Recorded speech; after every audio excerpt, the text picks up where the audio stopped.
Abençoemos aqueles que se preocupam conosco, que nos amam, que nos atendem às necessidades. Valorizemos o amigo que nos socorre, que se interessa por nós, que nos escreve, que nos telefona, para saber como estamos indo. A amizade é uma dádiva de Deus, presente no coração daqueles que cruzam o nosso caminho. Mais tarde, haveremos de sentir falta daqueles que não nos deixam experimentar a dor da solidão. Que possamos consolar uns aos outros em todos os dias da nossa vida. Chico Xavier.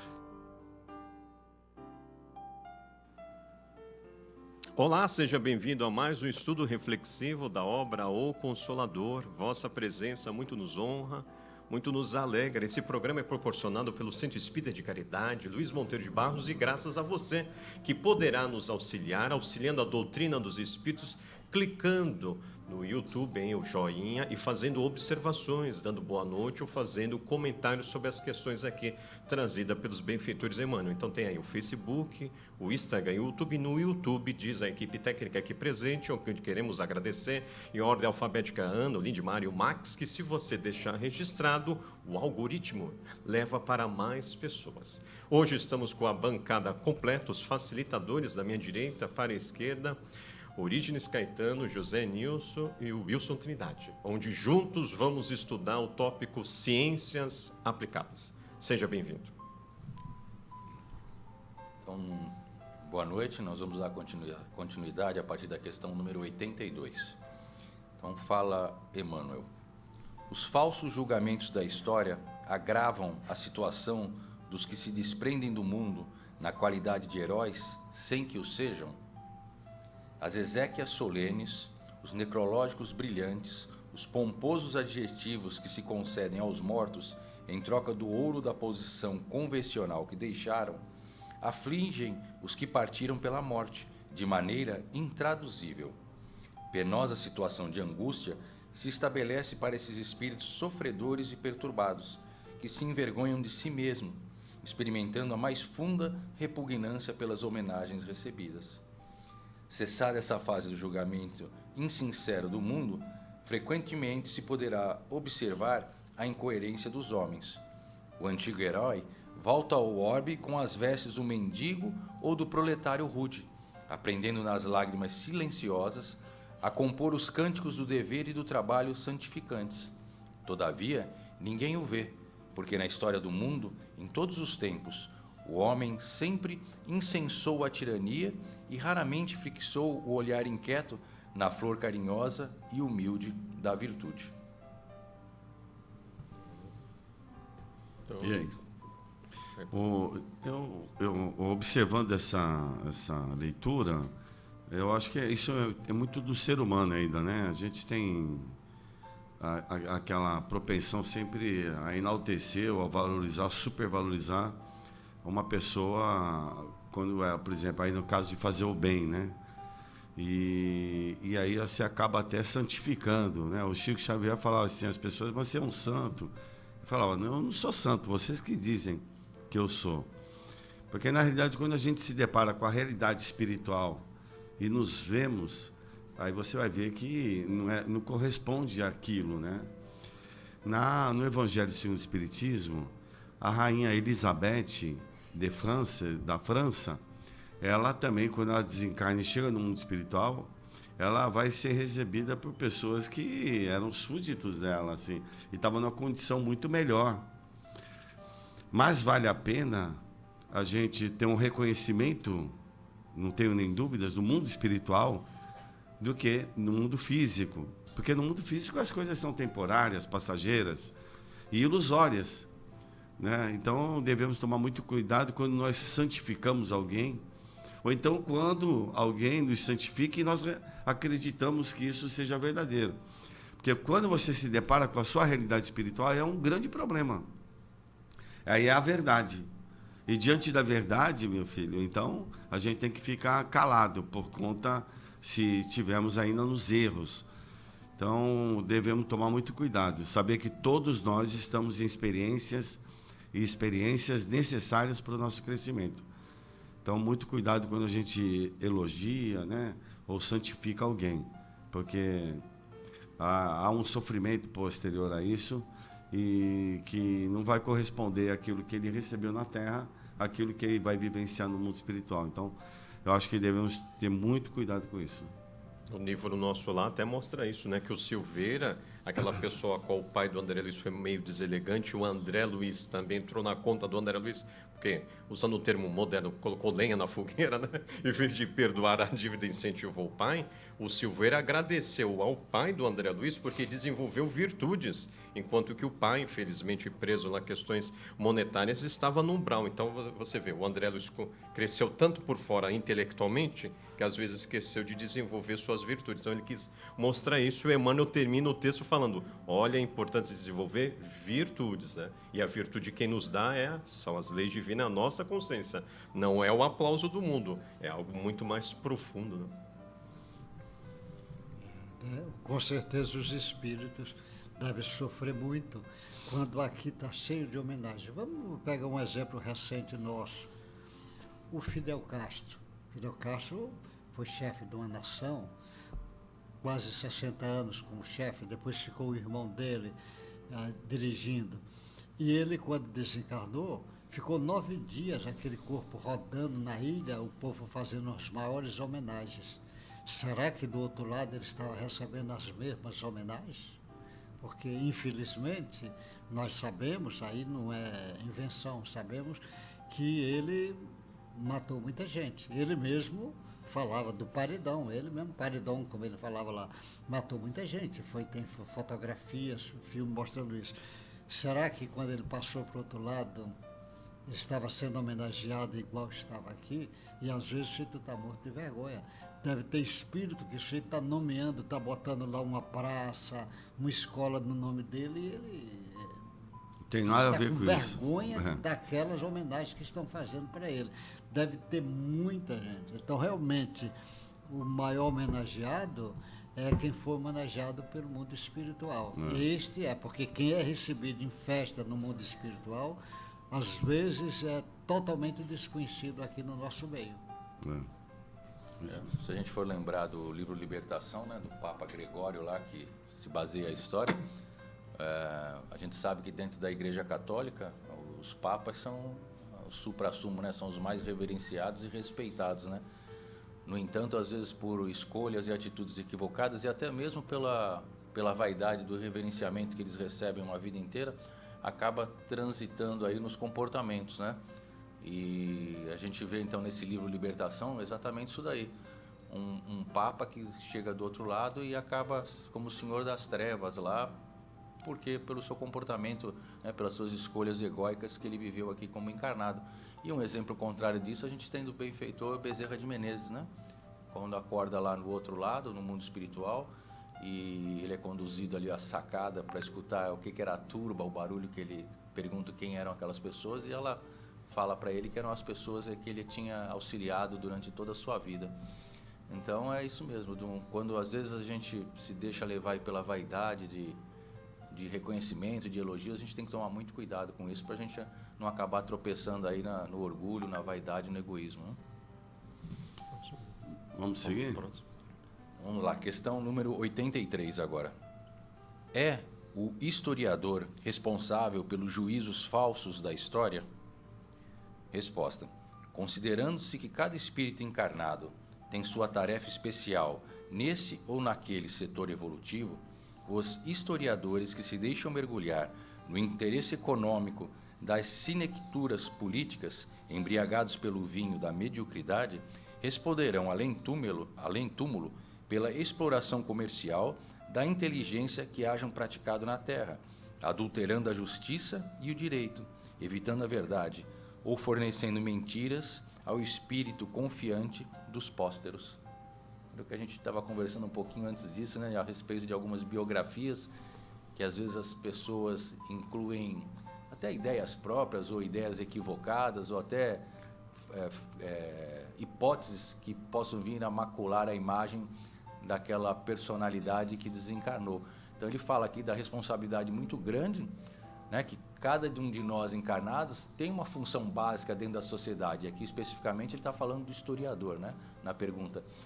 Então é de uma grande responsabilidade da pessoa que trabalha, né, deixando registrado na história a vida daquela personalidade a qual ali ele está descrevendo, para tomar muito cuidado e atenção no que vai colocar, para ver a veracidade realmente desses fatos, para que não venha macular a imagem e, ele fala que venha responder posteriormente na eternidade. E não que ele vai ser julgado, mas a sua própria consciência vai o acusar, né? E aí ele vai ter que, de alguma forma, reparar isso.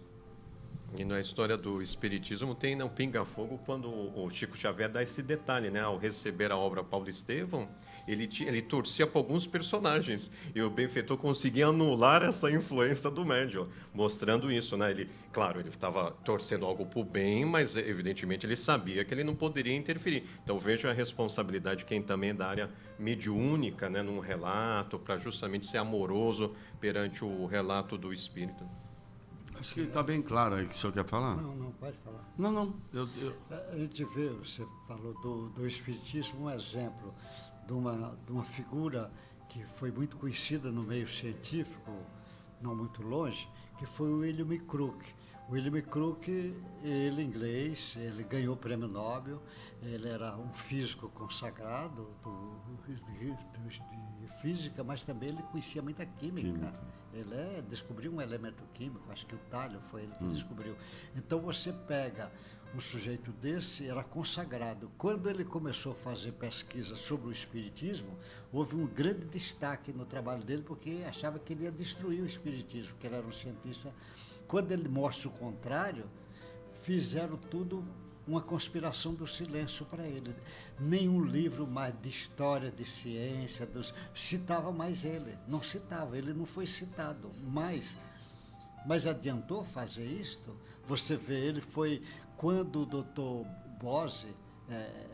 Bose lança o trabalho dele lá, que era um indiano, que fazia pesquisa de plantas, ele lança o trabalho dele lá na Sociedade Inglesa, como ele falou e que agradecia a Deus, em primeiro lugar, o trabalho, não quiseram publicar. O William Crook foi a única voz que levantou, não, tem que publicar. Mas tira o nome de Deus, não, deixa como ele quis botar. Não publicaram. E agora, o que é que adianta? O William Crook apagaram ele e não adiantou nada, porque onde o William Crook ficou conhecido foi pelo meio espírita. Então, o meio espírita faz com que o William Crook seja mais conhecido do que qualquer um cientista daquela época dele. Então, não adiantou tentar apagar. Acho que depois o historiador que fez isso, ele fica com vergonha. Nós temos hoje historiadores que por exemplo, que ele age nesse caminho socialismo, comunismo. Ele é comunista, às vezes o escritor, o historiador, e ele procura apagar todas as pessoas que possam de todo jeito atrapalhar esse raciocínio dele. Inclusive até desumanizar o próprio Cristo. Às vezes ele procura fazer. E depois, como é que ele vai ficar quando chegar do outro lado? O cara diz, meu filho, você por ser comunista não tinha problema nenhum, mas você colocava o Marx na frente, maior do que o Cristo. E agora, como é que você encara isso? Ele fica até com vergonha do que ele escreveu, porque ele está querendo influenciar o mundo, e aí onde quebra a cara. Por isso que nós, espíritas, precisamos ter cuidado.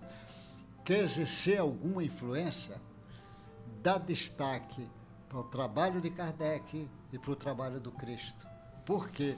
Porque esses dois trabalhos é garantido. Você dá destaque, não dá destaque para você, dá destaque para esses dois, que consequentemente vai ser bom. E também tem um fato, a história é feita de fatos, e a função do historiador é relatar os fatos. Quando eu começo a colocar ideias pessoais, eu começo a talvez distorcer a história, porque é o que eu estou torcendo, o que eu estou vibrando, é o que eu penso, o que eu quero. E aí você assume uma responsabilidade. Agora, quando você é um historiador onde relata os fatos, tudo bem. Você pode colocar como hipótese aí de um pensamento X ou Y, mas quando você passa a colocar as suas ideias pessoais na história, você vai responder por isso, não tenha dúvida. Então, muito cuidado quando a gente vai falar para um público maior e vai deixar impressas essas ideias pessoais, porque você um dia vai ter que apagar isso aí. E às vezes dá muito trabalho apagar ideias que foram disseminadas aí por esse mundo afora. Então, muito cuidado e muito respeito aí com a história, para que a gente seja o mais fiel possível, né? Da mesma forma, dentro da doutrina espírita, eu posso ter opiniões, pensamentos, mas que não corroboram com a doutrina espírita. E são ideias pessoais. Eu tenho que ser fiel à ideia, ao princípio, à doutrina, para que eu não macule com ainda a minha inferioridade de ideias e pensamentos. Então, muito cuidado aí a gente nesse trato, né? Então vamos lá, vamos seguir questão de número 84 agora. Se um espírito no plano invisível não é realmente uma criatura santificada, como receberá as orações de seus devotos, se a história do mundo o canonizou? A canonização é um processo muito arrojado das ambições humanas para ser considerado perante a verdade espiritual. Conhecemos inquisidores, verdugos de povos e traidores do bem, conduzidos ao altar pelo falso julgamento da política humana. A prece dos devotos, invocando o seu socorro, muitas vezes se lembraram da paternidade de Deus, ecoa-lhes no coração perturbado como vozes de acusação terrível e dolorosa, porquanto reavivam ainda mais a nudez de suas feridas. Frequentemente, os espíritos que se encontram nessa penosa situação rogam a Jesus a concessão das experiências mais humildes na Terra, a fim de olvidarem os ruídos nocivos das falsas glórias do planeta, no silêncio das grandes dores que iluminam e regeneram. Então aqui bem interessante, né, ele falando sobre, às vezes, como é que acontece, né, um espírito que realmente não foi santo, ao desencarnar, ser nomeado santo. E aqui a gente vai se remeter à Igreja Católica, né? Ou, às vezes, uma figura também, ele sempre se punha muito humilde, o próprio Chico Xavier, todo mundo endeusando ele, e uma posição, a nosso ver, né, uma posição pessoal minha, merecida pela conduta de uma vida inteira, mas ele sempre pedindo, né, falando que ele era o menor, né, apenas um cisco. Mas na operação inversa de às vezes, pessoas que são consideradas santos, como é que fica isso na espiritualidade? As pessoas continuam orando para aquela pessoa, para aquele espírito, e ele lá do outro lado, ele realmente descobre que não foi tudo aquilo que realmente atribuem a ele. E aí, lembrando, né, num dos livros da série André Luiz, porque aqui ele pergunta mais diretamente sobre a oração, né? Como é que faz a oração que é direcionada, se a pessoa não é um santo, quem vai atender? Então tem um capítulo no livro André Luiz que fala oração refratária, que a filha faz oração para a mãe pedindo auxílio, porque ela estava tendo problemas com a segunda esposa do marido, ela estava tendo um problema de dificuldade de assimilar pensamentos, fatos, ela estava ficando meio perturbada, e era a própria mãe da menina que fazia aquele processo obsessivo, e ela ora para a mãe pedindo auxílio. E como a mãe não tinha condição naquele momento de auxiliar, aquela oração era feita com tanto carinho, com tanto empenho, com tanta fé, que ela refletia para outras esferas, e aí é designado um grupo no qual André Luiz vai fazer parte de auxílio, e aquela oração ela é atendida por outros espíritos superiores, e a menina passa a ser amparada, a família passa a ser amparada. Então nenhuma prece ela se perde, nenhuma prece fica ao léu. Quando a gente faz a oração com fé, elevando o nosso pensamento a Deus e pedindo algo realmente de coração, sempre algum grupo de espíritos nobres irão atender e virão ao nosso socorro. E aí? Porque as pessoas fazem. Você imagina o que é chamado Santo Antônio, que tudo indica que era, como você falou da história, era um homem de bem, era uma pessoa nobre, de Pádua, de né? O Santo Antônio de Pádua. Que é o que tem de moças que faz promessa para Santo Casamenteiro. Antônio, e amarra ele de cabeça para baixo, diz enquanto não arrumar. Olha mesmo como ele deve olhar de meu Deus, tanto de pedido que esse povo pede, e às vezes coisas sem nexo nenhum. Sem nexo nenhum. Às vezes a pessoa solicita, tem um caso que o Chico conta, que a pessoa solicita lá num parto, num parto, uma mãe solicita para Santo Antônio e quem vai atender é a equipe do Bezerra. Esse caso, você veja, a equipe do Bezerra acho que está mais preparada para esse caminho. Nós já assistimos pessoas, crianças, quando desencarnam, a criança de 3 anos, 4 anos, desencarnou, e as pessoas acham que é santo agora, porque enfiou. Então as pessoas começam a fazer pedido para essa criancinha de 3 anos, como se fosse, olha como é atrapalhado para o espírito. O espírito não tem condição, às vezes, coitado, é um espírito altamente endividado, passou às vezes um resgate ali daquele momento, e a família e os amigos pedindo por aquele espírito, como se fosse santo, porque desencarnou criança, foi batizado, ele acha que vai para o céu. Se não foi, vai para o limbo, é assim que eles falam, mas se foi batizado, vai para o céu. E isso deve ser uma coisa complicada. Eu não sei se dá para contar. Eu era médico no interior, numa cidade, lá do interior da Bahia, e Pindobaçu era um garimpo de... Como é que é o nome da cidade? Pindobaçu. Pindobaçu? Mas era num garimpo de esmeralda que tinha lá, sabe? Esmeralda? Carnaíba, era um lugar... Assim. E lá, eu estava lá e vieram me chamar para um parto, chamava muito para o parto. E eu fui lá no local, Jatobá, onde estava esse distrito que pertencia a isso, essa vilinha. Cheguei lá no Jatobá, e estava a casa cheia, porque esses lugares é cheio de gente, as mulheres tudo ali, todo mundo fazendo prece para São Raimundo Nonato, Nossa Senhora do Bom Parto, que eles são os protetores do São parto. Raimundo Nonato, existe foi o santo? São Raimundo Nonato diz que é protetor do parto. E Nossa Senhora do Bom Parto, que também é protetora. E todo mundo fazendo prece para ela. Mas a parteira lá, que era a prática, ela não tinha muito prática, e achava, disse, a criança vai morrer, porque ela não entendia, porque era o primeiro parto, estava demorando, achava. Então estava todo mundo já fazendo prece. Quando eu entrei, aí a menina já estava para nascer. Nasceu, não teve problema nenhum, parto normal, sem problema nenhum. Nasceu, mas a criança nasceu e a mãe entrou em desespero. Entrou em desespero, não deixa meu filho morrer pagão, não deixa, porque se morrer pagão não vai para o céu, não deixa morrer pagão. Eu dizia, a criança está bem, não deixa morrer pagão, ela naquele desespero. Eu digo, não vai, mas... Aí eu digo, então tá bom, então eu vou batizar a criança. Ela disse, pode batizar logo. Aí eu não tinha... Batizou. Batizei, enchi a mão de água na bacia que estava lá, enchi a mão de água. Eu digo, batizo em nome do Pai, do Filho, do Espírito Santo, com o nome de José, porque era menino. Se fosse menina, seria em nome de Maria, nome de Maria. Aí a mulher se acalmou como se tivesse dado uma injeção calmante na mulher. Quer dizer, ela queria que batizasse. Agora eu batizei sem ser padre, sem saber batizar, mas acalmei a mulher, que eu precisava acalmar. E a plateia também ficou feliz, porque se a criança morresse, não morreu não, a criança estava boa. Que ia para o céu, se morresse ia para o céu, porque se não morresse sem batizar ia para o limbo, que eles chamam limbo. É da cultura, né? É da cultura. E eu fiz esse batizado, rapaz. Então a sua carreira começou cedo. Né? Padre, relembrei meus tempos de padre lá atrás.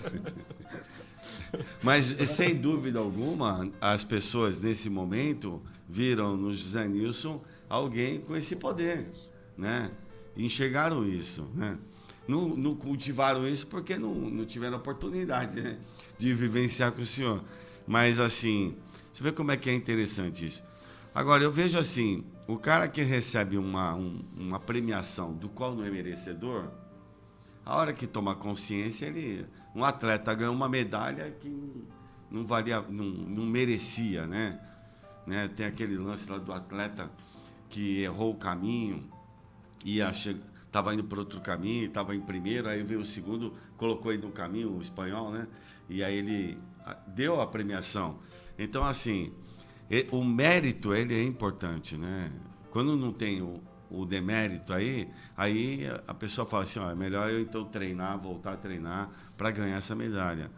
Então, tudo que foge da verdade e a gente é beneficiado como verdade, a nossa consciência um dia vai falar, não, é melhor a gente iniciar esse processo de santificação, né, no dia a dia, nas experiências do dia a dia. Então, a doutrina espírita, ela oferece esse conhecimento para a gente, né?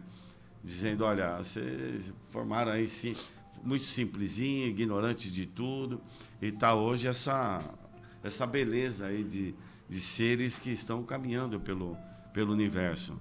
Então, eu acho que a gente tem só muito cuidado com essa questão de estar santificando os seus semelhantes, né?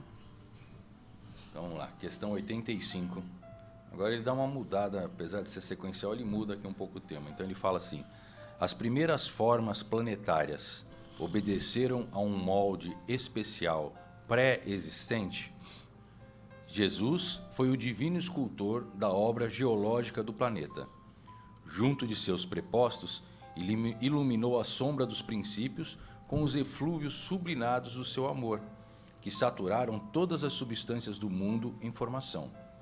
Não podemos afirmar que as formas da natureza, em sua manifestação inicial, obedecessem a um molde pré-existente, no sentido de imitação, porque todas elas receberam o influxo sagrado do coração do Cristo. A verdade é que, assim como as vossas construções materiais, todas as obras viveram previamente no cérebro de um engenheiro ou de um arquiteto. Todas as formas de vida na Terra foram primeiramente concebidas na visão divina. Beleza, né? Hoje a ciência mostra isso, no campo da astrofísica, quando a poeira cósmica faz aquele sistema solar. Por isso que não dá para construir um planeta isolado, um satélite do lado do planeta isolado. É sempre um conjunto, né? Então, isso, quem está entrando na faculdade hoje de astronomia, aprende que a matéria chamada formação do sistema solar. Aí, por isso que a gente entende, lendo o livro A Caminho da Luz, porque é o Emmanuel que dá essa dica, quando Jesus fala, tem ovelhas em outros apriscos. Né? Então, assim, se a gente for ao pé da letra, Jesus estava dizendo, ele estava ali em Jerusalém, em Nazaré, ele estava dizendo das Américas. Não, com a informação está dizendo, olha, os outros mundos do sistema solar têm espíritos cujo mestre é Jesus. Então, olha que bonito. Né? E ele usa a expressão influxo sagrado, né? Que vem de Jesus, para a gente ter uma ideia da capacidade desse ser, né? Então, da mesma forma que ele fala que o engenheiro mentalizou lá uma construção, tá na cabeça dele, e esse influxo do engenheiro é o conhecimento que ele tem, a aptidão que ele tem, ou o dom que ele tem, ele vai demonstrar isso como uma obra.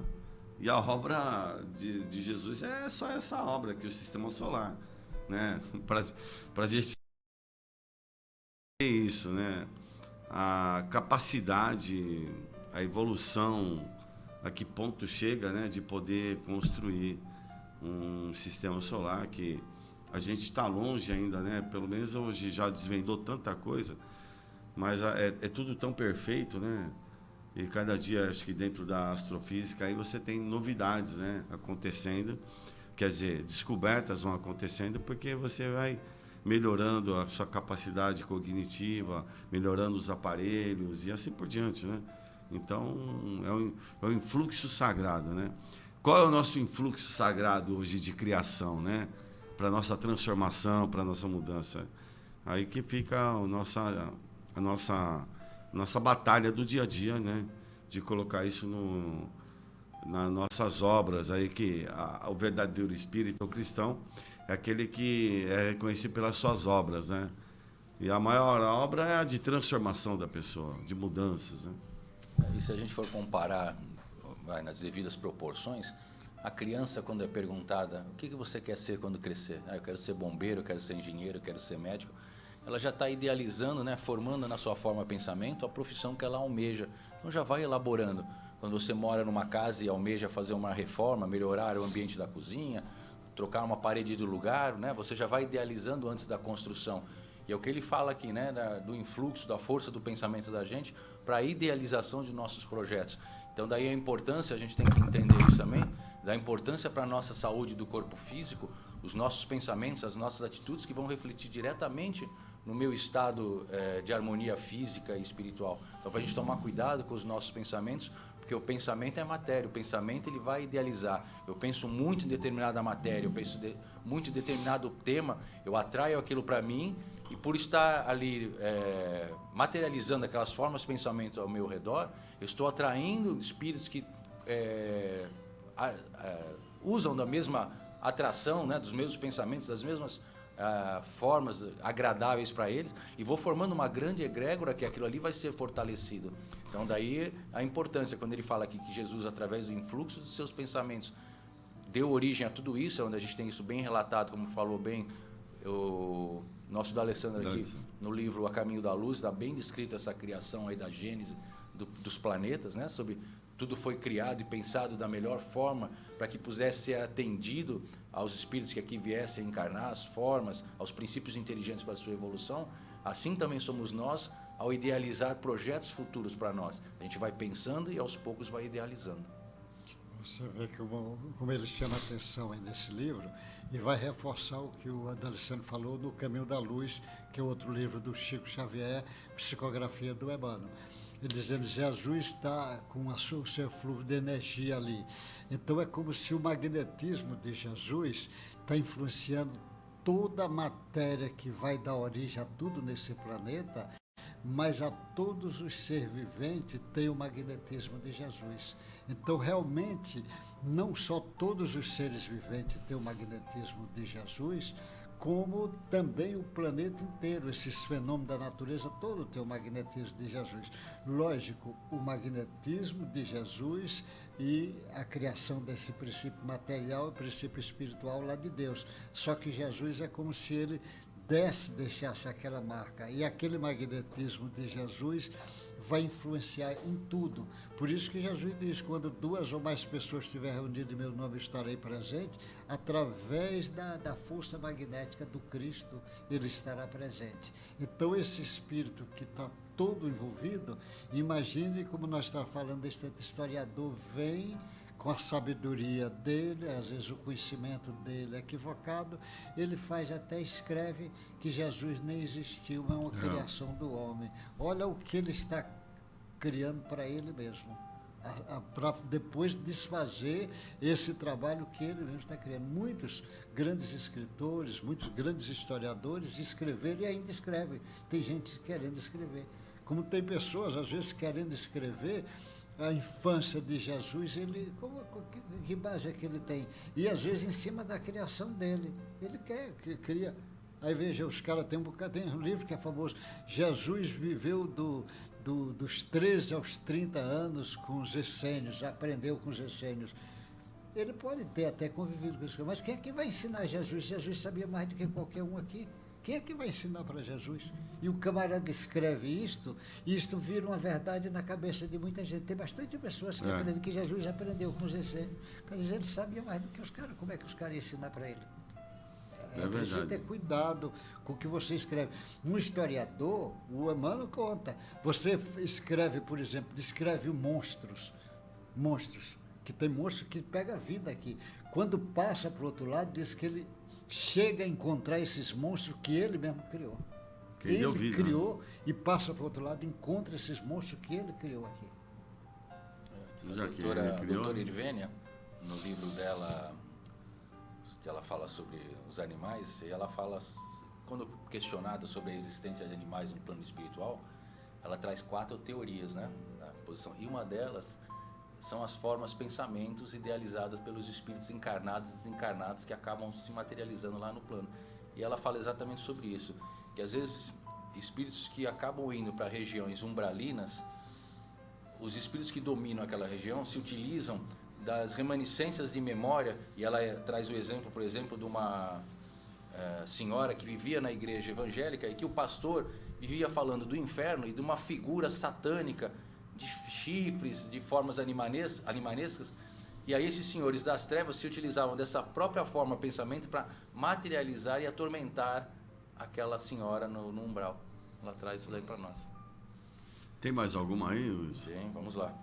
Porque nós estamos em cima do horário, aí só tem mais uma ou duas aí? Não, ainda temos 4 para terminar esse capítulo. Então, vamos lá, 88. Tendo sido a Terra formada pelo poder divino, por que passou o planeta por tantas etapas evolutivas, muitas das quais duraram milhões de anos? No infinito do universo, a evolução do princípio espiritual tem de escapar a todas as vossas limitações de tempo e de espaço na tábua dos valores terrestres.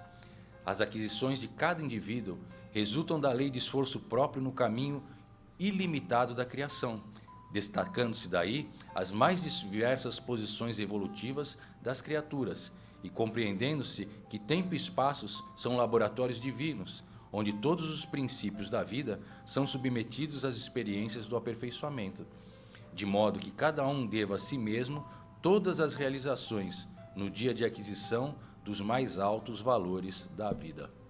Belíssimo, né?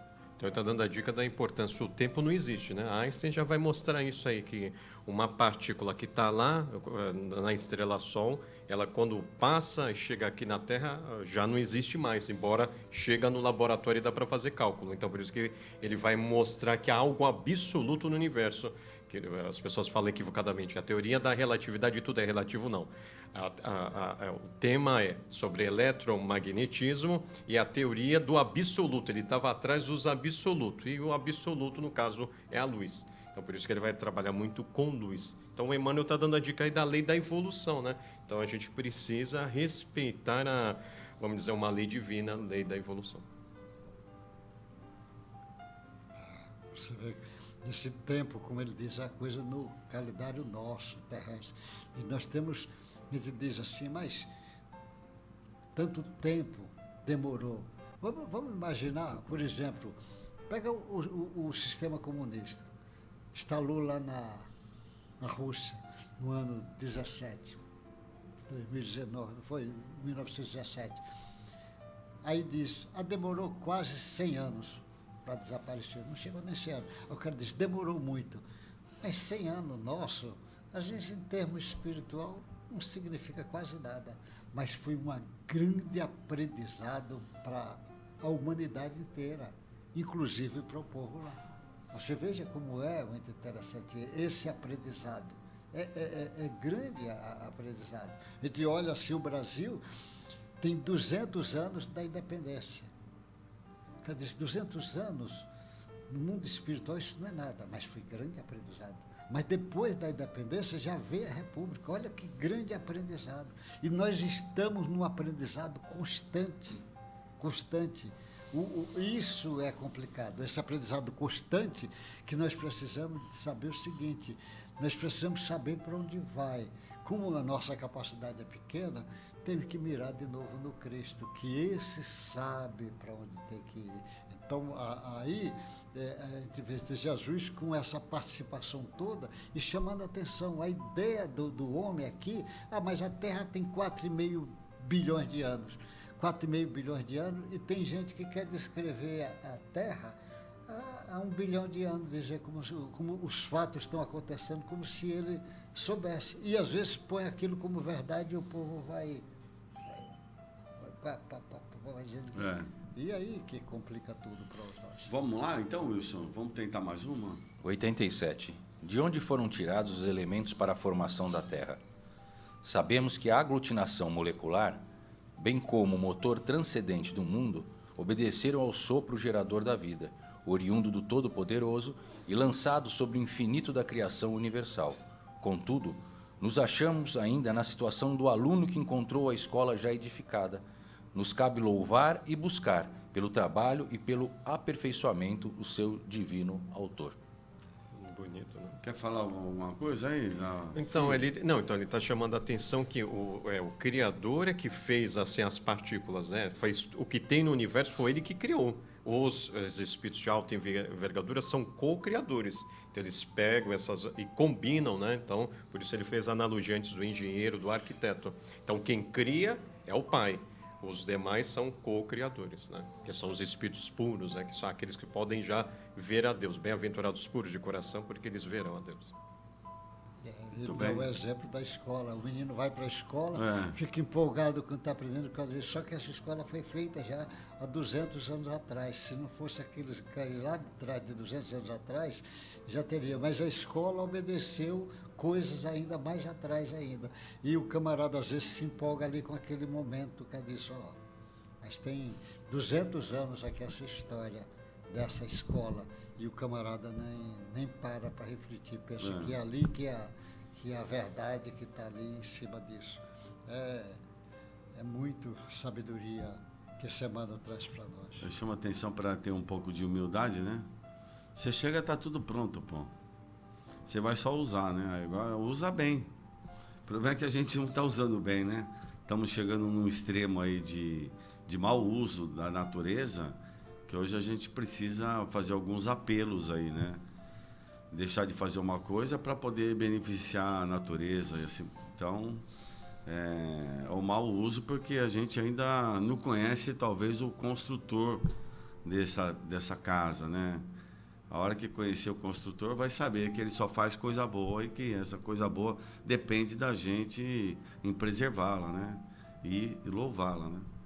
E aí, atentando a isso que você falou, a humanidade ainda não entendeu que todos os seres da criação foram criados e feitos para viver em harmonia. E o homem acaba desrespeitando todo o meio ambiente o qual está inserido, achando que tudo foi criado para o bel prazer dele, que tudo foi criado dentro do ecossistema, natureza, animais, água, ar, para que ele pudesse apenas crescer e prosperar e ficasse bem. Então, o nosso desrespeito com a natureza, o nosso desrespeito com os animais, o nosso desrespeito poluindo. Então, o homem ainda não está entendendo isso. E é falado bem claro que nos mundos superiores, nos mundos ditosos, a harmonia que existe entre todos os reinos da criação. Então, a gente ainda precisa despertar para isso também. Dá tempo ainda? Quantas tem? Temos 2 para finalizar isso. Então, Deu 40 minutos já. já a equipe técnica, a Ana deu a observação, Ana. né? Então vamos agradecer a equipe técnica, a Ana, o Lindmar e o Max, agradecer a equipe de facilitadores, da minha esquerda para a direita, o Wilson Trindade, José Nilson, Caetano de Santos, e a você que teve a oportunidade, registre aí, por favor, não só boa noite, mas os seus comentários, dê a sua visão aí como estudante, como nós, estudantes do Espiritismo, e juntos seguindo esse mestre por excelência, Jesus, o Consolador em nossas vidas. Com a permissão divina, esperamos você daqui a 15 dias.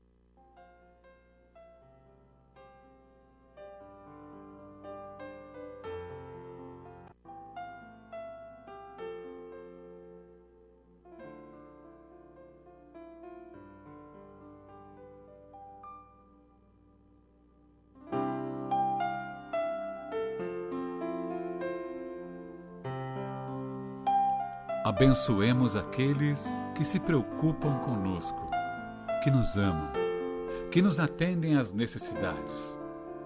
Valorizemos o amigo que nos socorre, que se interessa por nós, que nos escreve, que nos telefona, para saber como estamos indo. A amizade é uma dádiva de Deus, presente no coração daqueles que cruzam o nosso caminho. Mais tarde, haveremos de sentir falta daqueles que não nos deixam experimentar a dor da solidão. Que possamos consolar uns aos outros em todos os dias da nossa vida. Chico Xavier.